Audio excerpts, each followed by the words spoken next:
evening. A woman who says she was abused by a Sussex bishop in the 1950s feels that the former Archbishop of Canterbury, George Carey, is discrediting her by defending the reputation of George Bell. The Church of England has already apologised to the woman and paid her compensation for her experiences at the hands of the then Bishop of Chichester. But in an open letter to George Bell's niece published this weekend, Lord Carey said that he was frankly appalled by the way the authorities had treated Bishop Bell's memory. He went on to say his contribution to the church and country was outstanding. Heather Edwards reports.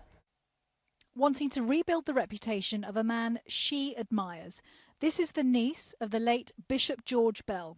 It's the first time his family have spoken to the press about their horror at the allegations against him.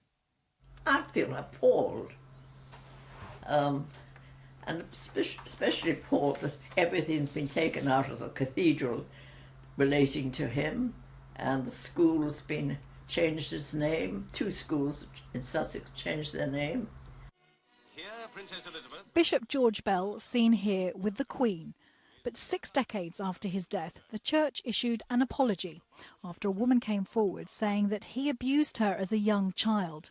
She told of being taken to Chichester Cathedral, where the bishop would offer to read her stories. And then, when she was on his lap, he would abuse her. Now, the former Archbishop of Canterbury, Lord Carey, has given his support to Bishop Bell's family.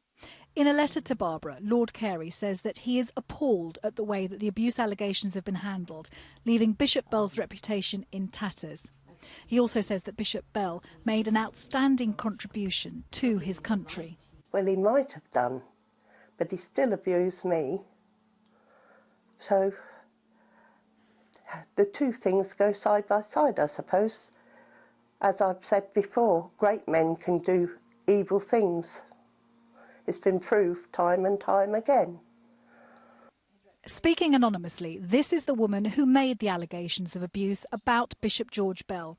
She is angry at Lord Carey's intervention, saying that she wrote to him 14 years ago when he was the Archbishop of Canterbury, and yet her accusations were not taken seriously. Perhaps he's feeling guilty that he didn't take any notice of me. Now he wants to discredit me. He doesn't understand the impact it has on your life. Because you have those nightmares, they come forwards and back, you push it to the back of your mind, and then something just triggers it off again. Chichester Cathedral, this is where the alleged abuse took place. And today the Church of England has defended the way it has handled this case. It says that all allegations of abuse must be taken seriously, however uncomfortable that may be and however high profile the individual may be. The church has apologised to the woman who made the allegations of abuse about Bishop George Bell. She now appeals to Lord Carey as a godly man to let her live in peace. Heather Edwards, BBC South East Today, Chichester.